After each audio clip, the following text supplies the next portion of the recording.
사도신경으로 신앙 고백하시겠습니다.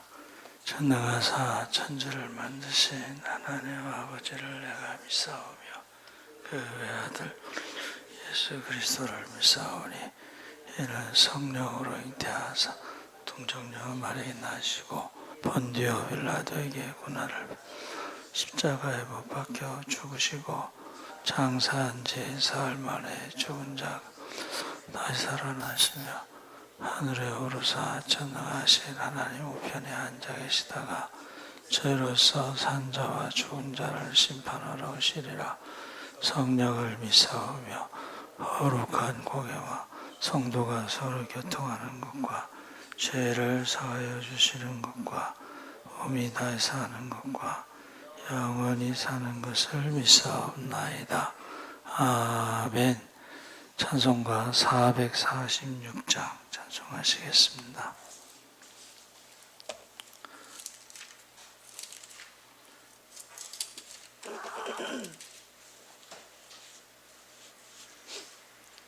찬송가 446장 찬송하시겠습니다. 좀 성회는 참 기쁨 없도다. 날 사랑하신 주 늘 계시옵소서. 기쁘고 기쁘도다. 항상 기쁘도다. 나 주께 왔사오니 복 주옵소서.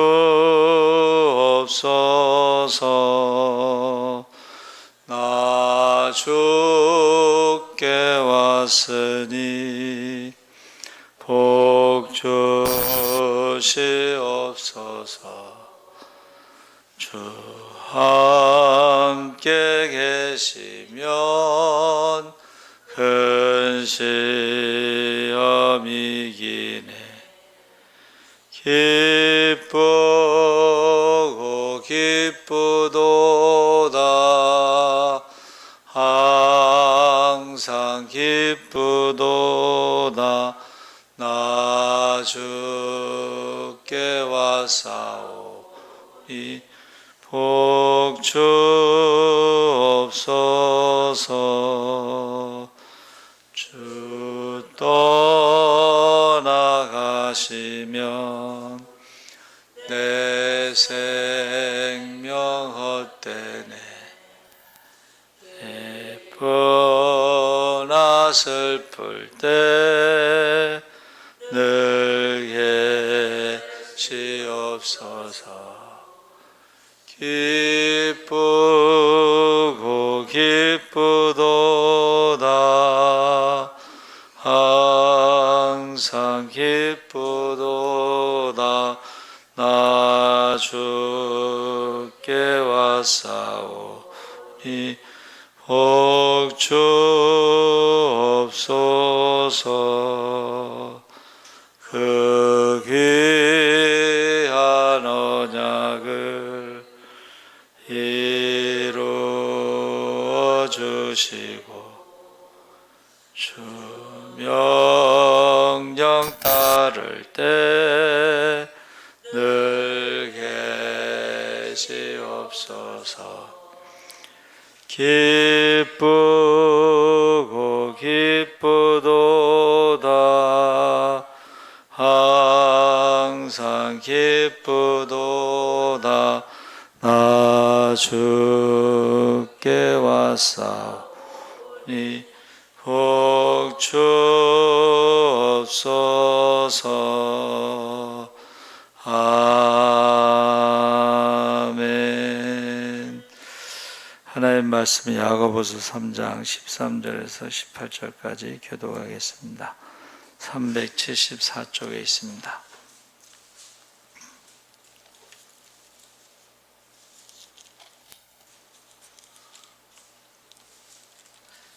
13절에서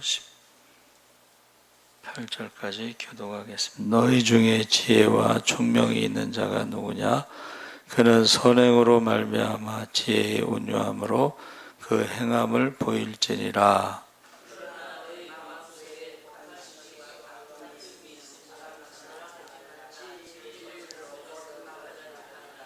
이러한 지혜는 위로부터 내려온 것이 아니요 땅 위의 것이요 정욕의 것이요 귀신의 것이니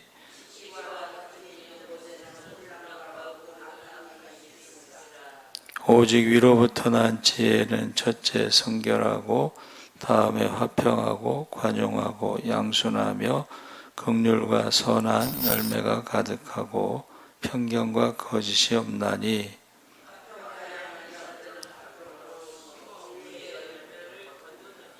아멘. 할렐루야. 예, 잘 오셨습니다. 오늘은 주음성 분별인데 하나님의 음성에 대해서 하나님은 영이시기 때문에 눈에 보이지는 않지만 음성은 들을 수 있다. 그래서 대표적으로 아브라함을 벗이라고 했고 모세를 친구라고 했습니다. 그리고 십계명을 주실 때에 이스라엘 백성들이 하나님의 음성을 다 들었죠. 그런데 이제 성경이 기록되고 예수님이 이 땅에 오시고 성령을 선물로 주신 다음부터는 하나님의 음성이 우리 안에, 성령이 우리 마음에 말씀을 새겨주시고 말씀대로 살아갈 수 있는 능력을 주시기 때문에 이제 구약처럼 하나님의 음성보다는 성령의 음성을 듣고 성경 중심으로, 예수 중심으로, 성령 중심으로 말씀을 듣는 것이 잘못되지 않을 수 있다. 그래서 신약에는 이제 베드로도 성령의 음성을 듣고 바울도 성령의 음성을 듣죠. 그래서 이제 세 번째는 그 음성을 하나님의 음성인지 분별하는 데 있어서 7가지를 기준으로 삼았는데 7가지가 완벽한 것, 완전한 것은 아닙니다. 그래서 닉 워렌 목사님이 세운 7가지인데 어떤 길은 사람의 보기에 바르나 필경은 사망의 길이니라. 영을 다 믿지 말고 오직 영들이 하나님께 속하였나 시험하라. 사람이 하나님의 뜻을 행하려 하면 이 교훈이 하나님께로서 왔는지 내가 스스로 말함인지 알리라. 이 3가지 기준을 가지고 말씀을 가지고 7가지를 말씀하셨어요. 그래서 첫 번째는 성경과 일치하는가 해서 성경은 누가복음 21장에 예수님께서 천지는 없어지겠으나 내 말은 없어지지 아니하리라. 잠언 12장 19절에 진실한 입술은 영원히 보존된다. 그래서 하나님의 말씀은 주전 1440년 그 모세가 이제 출애굽하고 나서 모세오경을 기록했죠. 그래서 지금까지 한 6,000년, 7,000년 가까이 전에 있었던 말씀이지만 진리는 변하지 않는다는 것입니다. 그러니까 성경은 변하지 않기 때문에 그것이 기준이 된다. 그러니까 하나님의 말씀은 성경과 모순되지 않는다. 그런 것입니다. 그래서 바울은 신약에 다른 복음, 다른 예수, 다른 성령에 대해서 말하는 자는 하늘에 있는 천사라도 저주가 있다. 그렇게 말했죠. 그래서 성경이 오래된 책은 맞습니다. 그러나 진리는 변하지 않는다. 그래서 우리가 성경을 가감하는 것, 그것은 하나님의 말씀, 하나님의 음성이 아니다. 그래서 우리가 성경을 읽고 암송하고 그것을 개인적인 삶에 이렇게 적용하는 것이 참 중요하다 그랬습니다. 두 번째 그 분별하는 기준은 그 말씀을 통해서 내가 예수를 닮아가는가? 그래서 성경에 보면 신의 성품이라고 되어 있습니다. 우리가 영접하는 자, 곧 그 이름을 믿는 자들에게는 하나님의 자녀가 된다고 그랬죠. 그러면 우리가 자녀로서의 신의 성품을 닮아가느냐? 예수님이 이 땅에 오신 목적은 하나님의 형상을 회복시키는데, 그 하나님의 형상이 바로 예수 그리스도를 닮아가는 거죠. 그래서 우리가 하나님의 음성을 들으면서 하나님의 자녀로 살아가는가, 예수를 닮아가는가, 하나님의 형상이 회복되는가, 그것은 하나님의 음성, 말씀이고, 그렇지 않다면은 좀 생각해 봐야 되겠죠. 빌립보서 2장 5절에 너희 안에 이 마음을 품으라 곧 그리스도 예수의 마음이니, 고린도후서 10장 5절에 모든 생각을 사로잡아 그리스도에게 복종케 하니. 그래서 하나님의 성품과 행동이 예수를 닮는 것과 위배되면 안 된다는 거예요. 그래서 하나님으로부터 온 것을 알 수 있는 것에 대해서 17절에 그 목록표가 나온 거죠. 오직 위로부터 난 지혜는 첫째 성결하고, 다음에 화평하고 관용하고 양순하며 긍휼과 선한 열매가 가득하고 편벽과 거짓이 없나니. 그래서 우리가 하나님의 음성을 들었다 그러면은 그 위로부터 난 지혜들이 우리 가운데 있다는 것을 말해주고 있습니다. 그래서 여러분, 내가 하나님의 음성을 듣고 있는가 했을 때 화평한 사람, 화평케 하는 자는 복이 있나니 하고 피스메이커라고 그러잖아요. 그런데 하나님의 음성을 들으면서 맨날 싸우고 트러블 메이커가 되면 그것은 하나님의 음성을 들은 게 아니라는 거죠. 그래서 하나님께서 조화롭게 하는 그런 관용, 그러니까 관용이 기준이 된다. 어떤 사람이 하나님의 음성을 들었습니다 그랬을 때 그 사람은 관용을 베푼다는 거예요. 다른 사람들에게 관용을 베푼다. 그래서 다른 사람에게 상처나 혼란스러움을 주지 않는다. 양순한가, 겸손한가, 가르침을 잘 듣는가, 교만하지 않는가. 그래서 하나님의 음성을 듣고 그것을 남들과 나누고 그에 대한 평가를 받고 그것을 시험하는 것을 두려워하지 않는다. 해서 우리가 다른 사람의 말을 전혀 귀담아 듣지 않고, 자기 주장이 강한 사람들 있잖아요. 자기 중심으로. 가장 힘든 사람들이 자기 중심으로 신앙생활 하는 사람들이 가장 힘듭니다. 어제 말한 것처럼 직통계시, 자기만 하나님의 말씀을 듣고 자기만 옳고 이러면은 굉장히 피곤하죠. 주변 사람들이. 긍휼한가, 하나님의 음성을 들었다면 남을 판단하고 정죄하고 부정적이지 않다는 거예요. 그래서 저와 여러분이 이 어떤 편견, 분노 이런 것을 들었다면 그것은 하나님의 음성이 아니라는 거예요. 세 번째 기준은 교회의 가족들이 확증하는가 해서 지혜와 상담, 충고, 삶의 해답에 대해서 매번 다른 사람들에게도 하나님이 말씀하신다. 할렐루야. 자기에게만 말씀하시는 게 아니고 다른 사람들에게도 말씀하신다. 그랬을 때에 그 가족들이 그 사람은 하나님의 음성을 듣고 하나님을 닮아가고 하는 것을 다른 사람들이 인정하는가.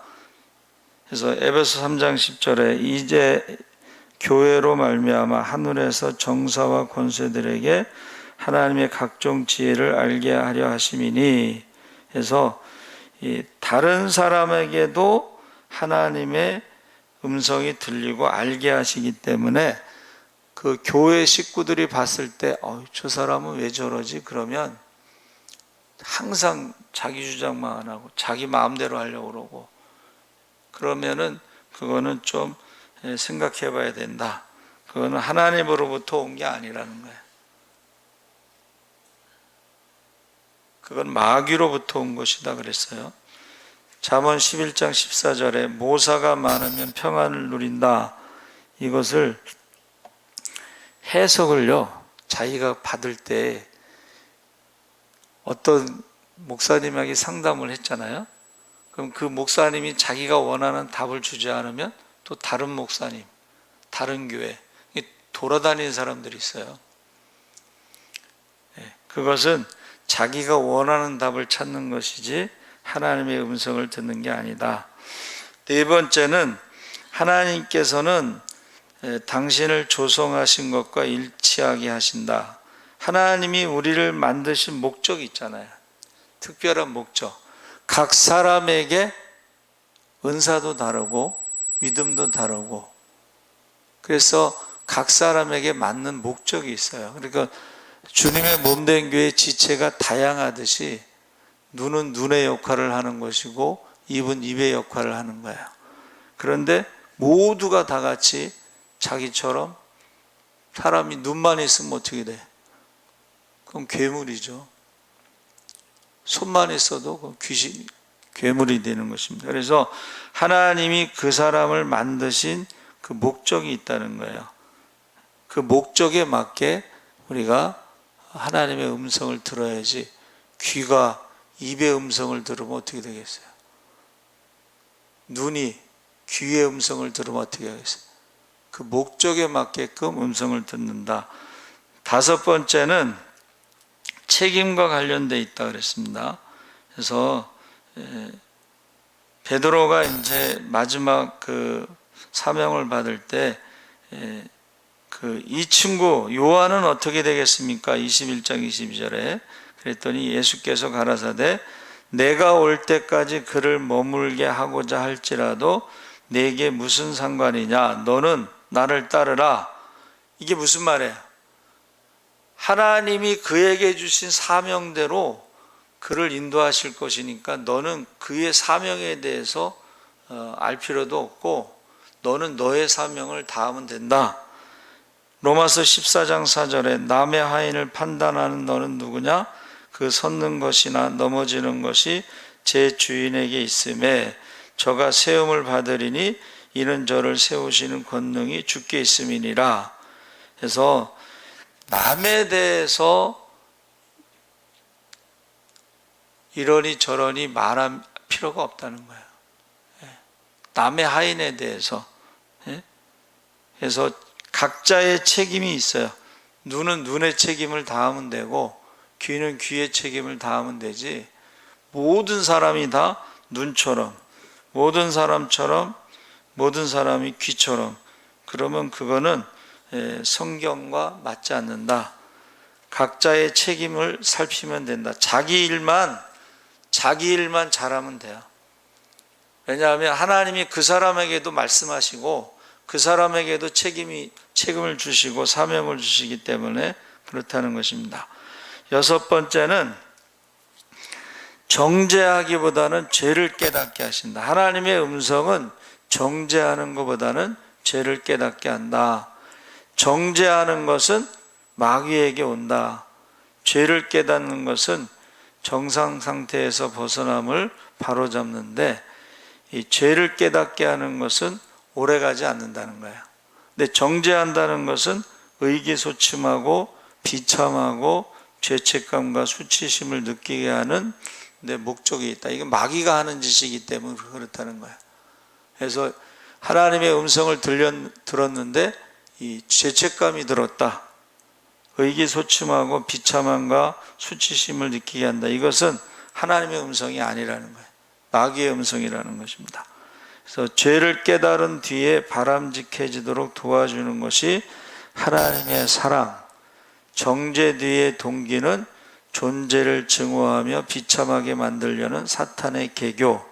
그래서 하나님은 삶의 죄를 깨닫게 하시려고 말씀하시지만 정죄는, 그것은 마귀가 그래 내가 교만하고 좀 과장되고 죄를 깨닫게 하고 하면서 무능하다, 잘하는 게 없다 하고 계속 괴롭히는 거예요.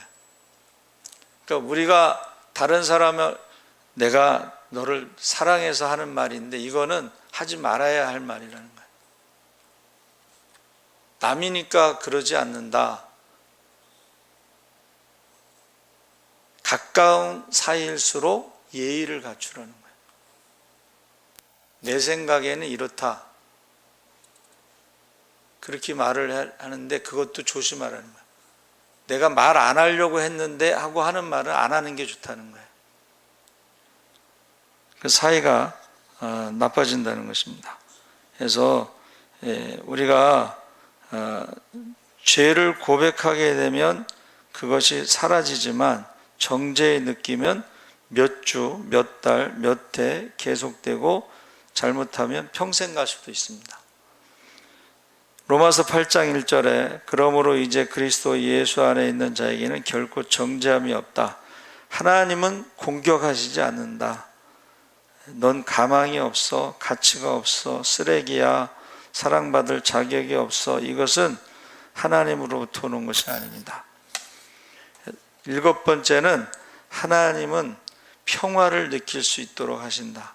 하나님의 말씀 고린도전서 14장 33절에 하나님은 어지러움의 하나님이 아니시오 오직 화평의 하나님이시니라 해서 하나님께서 우리에게 주시는 음성은 진리를 행하고 전하지 않을 때 하나님께서 진리를 가르쳐 주실 리가 없다 그랬습니다. 그래서 하나님의 음성이 들리지 않는다는 것은 우리가 진리를 행하지 않을 때는 하나님의 음성이 들리지 않는다.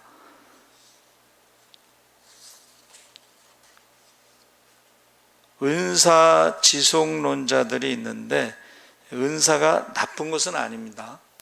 그런데 그 은사가 하나님으로부터 왔느냐 하는 것이 중요하다는 것입니다. 꿈이라는 것이 있는데 꿈속에서 말씀하시는데 가짜 꿈도 있어요. 사탄이 신자들에게 주는 가짜 꿈. 그런 것을 우리가 분별해야 되는데 어떤 것을 경험했을 때 이것을 모든 사람에게 다 똑같이 일반화하면 안 되고 이것은 나에게 주시는 거구나 이렇게 생각해야 된다는 것입니다. 그래서 심령이 가난한 자가 천국이 저희 것이다. 욕심으로 구하면 마귀가 역사한다. 어떤 분이 그렇게 얘기했어요. 사이가 관계가 좋으려면 상대의 습관을 고치려고 하지 마라. 평생 해온 그 습관이 바뀌지 않는다. 고치려고 하면 관계가 나빠진다. 나도 고치지 못하는 습관이 있다. 그것을 고치려고 하면 서로 관계가 멀어지는 거예요. 멀어져. 그래서 우리가 하나님의 음성이 있다는 것을 첫째 시간에 말한 것이고, 두 번째는 성경에 기록되고 예수님이 오시고 성령이 오심으로 이제는 하나님의 음성이 성령의 음성으로 내 마음 안에 있다. 성경 중심으로, 예수 중심으로, 성령 중심으로 하나님의 음성을 들어야 된다. 세 번째는 그것이 분별할 때에 성경과 모순되지 않는다. 예수님의 말씀과 모순되지 않는다. 성령의 인도하심과 모순되지 않는데 각자가 다르다는 거예요. 다른 사람에게도 하나님이 말씀하시고 나에게만 말씀하시는 게 아니고, 그래서 각자의 그 사명이 다르다는 거예요. 눈에는 눈의 사명이 있고 귀에는 귀의 사명이 있듯이 각자가 자기의 사명을 다하면 되지, 모든 사람을 자기 마음대로 하기를 원하고 자기 주장대로 하기를 원하고 그러면 교회가 분란이 생긴다는 거예요. 관계가 나빠진다는 거예요. 그래서 저와 여러분이 하나님의 음성은 이제는 성경 중심으로, 예수 중심으로, 성령 중심으로 각자의 사명이 다르다. 각자의 책임이 다르다. 남의 하인을 판단할 필요도 없고 그것을 비판할 필요도 없어요. 다 하나님 앞에 가면 정확하게 하나님께서 심판하실 것이니까 하나님 앞에 맡기시기 바랍니다. 아멘. 살아계신 하나님 아버지 감사합니다. 지금도 하나님께서 말씀하시는데 성경 중심으로, 예수 중심으로, 성령 중심으로 각자의 음성이 있습니다. 모든 사람에게 다 다른 음성을 주십니다. 인도하심이 다릅니다. 각자의 사명을 따라 살아가게 하여 주시옵소서. 감사하며 예수님의 이름으로 기도합나이다. 아멘. 하늘에 계신 우리 아버지여, 이름이 거룩히 여김을 받으시오며 나라의 임하옵시며 뜻이 하늘에서 이룬 것 같이 땅에서도 이루어지이다. 오늘날 우리에게 일용할 양식을 주옵시고 우리가 우리에게 죄 지은 자를 사하여 준 것 같이